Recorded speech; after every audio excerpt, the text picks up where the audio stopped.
เจ้าสบายดีวิดีโอนี้เนาะวันไซแชร์จะมาแนะนำแบ่งปันวิธีการลินแอปหรือว่า Facebook Line WhatsApp 2บัญชีเนาะ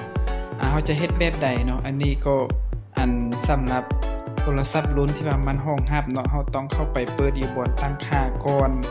ถ้าเราอยากลิน2บัญชีตัวอย่าง Facebook อยากมี Facebook2บัญชีหรือว่า Line 2บัญชีเนาะให้เข้าไปบ่อนตั้งค่าคือดังหน้าจอเนาะให้เข้าไปแล้วให้เลื่อนเนาะเลื่อนลงมันจะมีอยู่ที่เทปท้ายสุดเนาะเลื่อนลงก็จะเห็นเมนูคำว่าโคลนแอปเนาะเพื่อให้รถและบรถของท่านสะอาดเฮาขอแนะนำผลิตภัณฑ์ใส่งานง่ายโดยราคาที่สบายกระเป๋าสนใจสั่งซื้อหรือเป็นตัวแทนได้ที่เบอร์ตามหน้าจอให้เข้าไปคลิกเลยสังเกตเห็นเนาะมันจะมีเป็นเมนูโคลนแอปเขาเจ้าอธิบายให้เราว่าคือเมื่อเปิดใช้งานตัวนี้แล้วเนาะแอปพลิเคชันที่ได้รับการคัดลอกซึ่งตอบสนองกันนั้นจะถูกสร้างขึ้นมาบนเดสก์ท็อปหรือหน้าจอหลักเนาะเพื่อให้บัญชีผู้ใช้